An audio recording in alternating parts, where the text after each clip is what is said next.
ایسے بھی درویش کہتے ہیں کہ رات پوے تے بے درداں نو نیند پیاری آوے، درد منداں نو تے یاد سجن دی ستیاں وی آن جگاوے۔ تو یہ وقت ہے خاص، اس خاص وقت اس بات کی طرف ضرور توجہ کرنی چاہیے۔ اور یہ جو کہا گیا نا کہ فرشتے نازل ہوتے ہیں بِإِذْنِ رَبِّهِمْ مِنْ كُلِّ امر، اللہ کے حکم سے آتے ہیں اور ہر کام کے لیے، ہر امر خیر کے لیے آتے ہیں۔ اس میں بھی ہمارے مفسرین نے لکھا ہے کہ وہ تمہارے لیے پورے سال کا فیصلہ کریں گے کہ تمہیں کیا دیا جائے گا، تم کیا حاصل کرو گے اللہ تبارک و تعالیٰ کی بارگاہ سے۔ تو اس کا معنی یہ ہوا کہ پھر تو یہ لینے کی رات ہے۔ ایسا نہ ہو کہ فرشتے آئے ہوں رب کی بارگاہ سے یہ پیغام کرم ہو کہ دینا ہے اور لینے والے سو رہے ہوں، وہ آرام میں ہوں۔ تو یاد رکھیں خیرات اسی کے پیالے میں آتی ہے جس کا پیالہ سیدھا ہوتا ہے، اور اگر پیالہ ہی سیدھا نہ ہو تو خیرات پھر پیالے میں نہیں آیا کرتی۔ تو پھر اس کو جو کہا گیا نا کہ یہ سلامتی والی ہے، تو اس میں ایک اور بات بھی ہمارے پھر مفسرین نے لکھی ہے کہ اس رات شیطان تو ویسے ہی قید ہے، اس رات بندے کا نفس بھی نہیں اسے تنگ کرتا۔ یہ طاق راتیں اتنی حسین ہے کہ تھوڑی سی بندہ ہمت کرے تو اللہ عبادت کے لیے اس کے دل کو قرار عطا کر دیتا ہے، اسے سکون ملتا ہے، طبیعت ٹھنڈی ہو جاتی ہے اور وہ بڑے ذوق کے ساتھ اللہ کی عبادت کرتا ہے۔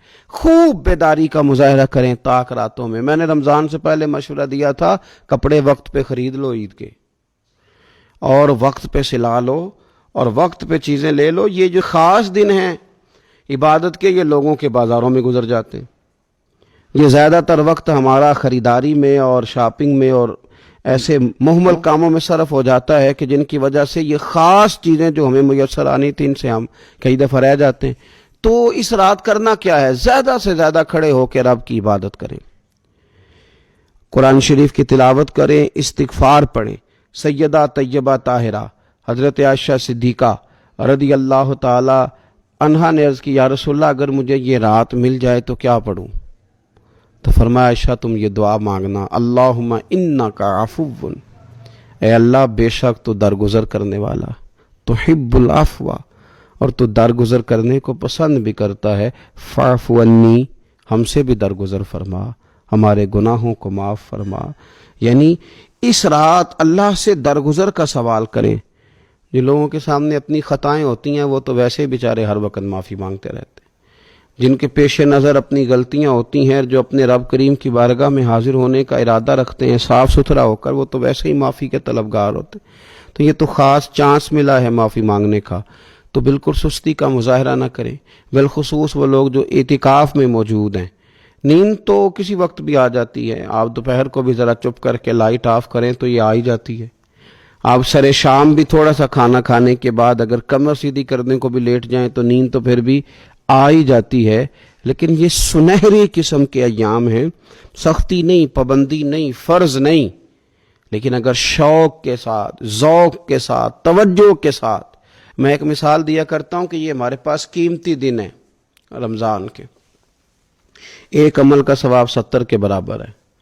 تو جس طرح انسان کے پاس کوئی چیز تھوڑی دیر کے لیے آئے تو اس نے جانا ہو تو لوگ اس سے زیادہ فائدہ اٹھانے کی کوشش کرتے۔ دیہاتوں میں نا غریب گھروں میں استری نہیں ہوتی تھی، ہر گھر میں نہیں ہوتی تھی، تو کسی پڑوس سے استری لے کے آتے تھے تو بوڑھے لوگ یہ کہا کرتے تھے کہ زیادہ کپڑے استری کر لو، استری واپس کرنی ہے۔ جس چیز کو واپس کرنا ہو تھوڑی دیر کے لیے ہمارے پاس ہو، اس سے زیادہ لوگ نفع لینے کی کوشش کرتے ہیں۔ تو یہ تو تھوڑے دن باقی رہ گئے، طاق راتیں تھوڑی رہ گئیں، زیادہ نفع لینے کی کوشش کریں۔ اللہ تعالیٰ اس سال جب فرشتے لیلۃ القدر پہ آئیں تو وہ امت مسلمہ کے لیے ایسا رحمت کا پیغام لے کے آئیں کہ دین پھر سے غالب ہو جائے، اسلام پوری دنیا کے اندر اپنے غلبے کے ساتھ سامنے آ جائے، کفر کا، ظلم کا، زیادتی کا، جبر کا ہمیشہ کے لیے خاتمہ ہو جائے، اور اللہ تعالیٰ اس سال لیلۃ القدر میں جن لوگوں کو معاف کرے گا رب کریم ہم سب کے نام اس میں شامل فرمائے۔ آخر دعویٰ ان الحمدللہ رب العالمین۔